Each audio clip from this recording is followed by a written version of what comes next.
Hello, good morning. कल हमने कुछ भाग पाठ 5 का पढ़ा।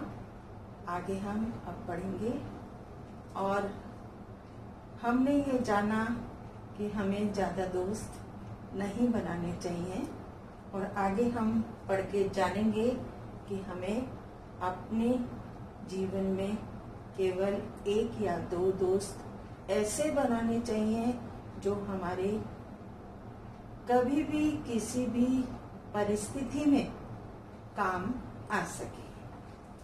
तो यहाँ अभी हमने यहाँ तक पढ़ा था कि नारायण के पिताजी उसको उसके दोस्तों के पास ले गए थे और उनसे कुछ बोला कि इसने एक आदमी की लाठी मारकर लाठी से मार डाला है, तो अब इसको आपको बचाना है।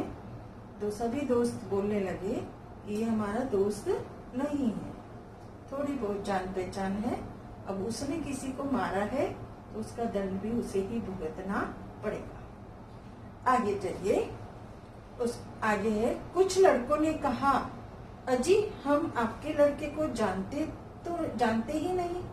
कुछ लड़कों ने यहाँ तक कह डाला कि ऐसे लड़कों को अपना दोस्त कहने में शर्म लगती है। नारायण के सभी दोस्त कोई न कोई बहाना बनाकर खिसक गए।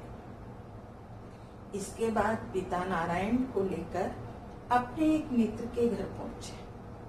अब पिता जो बोल रहे थे कि मेरे तो केवल 2 ही दोस्त हैं, तो वो पिता अपने दोस्त के घर पहुंचे, उसे सारी बात बताई। उस मित्र ने नारायण के पिता को गले लगाकर हिम्मत बंधाते हुए कहा, मेरे प्यारे दोस्त, तुम्हें डरने की कोई बात नहीं। मेरे पास काफी धन है। मैं अपना सारा धन खर्च करके तुम्हारे पुत्र के प्राण बचाऊंगा। तुम चिंता मत करो। इसके बाद पिता अपने पुत्र को दूसरे मित्र के घर ले गए। उसे भी सारी बात सुनाकर अपने पुत्र के प्राण बचाने की प्रार्थना की।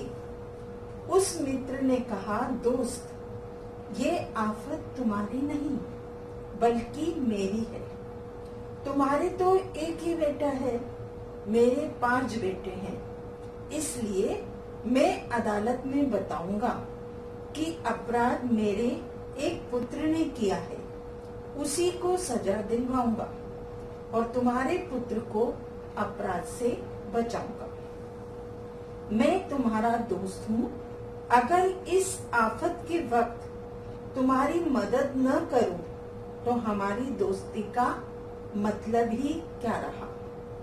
तुम डरो मत, मैं देखूंगा तुम्हारे पुत्र पर कोई आंच न आने पाएगी। इस तरह समझाकर उस पुत्र ने पिता और पुत्र को घर भेज दिया। ये बातें सुनकर नारायण अचरज में पड़ गया। उसने समझ लिया कि उसके पिता के दोस्त ही सच्चे दोस्त हैं और उसके सभी दोस्त मतलबी हैं। उस दिन से नारायण ने उनकी दोस्ती छोड़ दी और अपनी पढ़ाई में लग गया। तो आपको सबको समझ में आया कि हमारी मतलब की दुनिया, सभी लोग मतलब के काम करते हैं और मतलब से ही हमें दोस्त बनाते हैं। तो आज हम इतना ही पढ़ेंगे।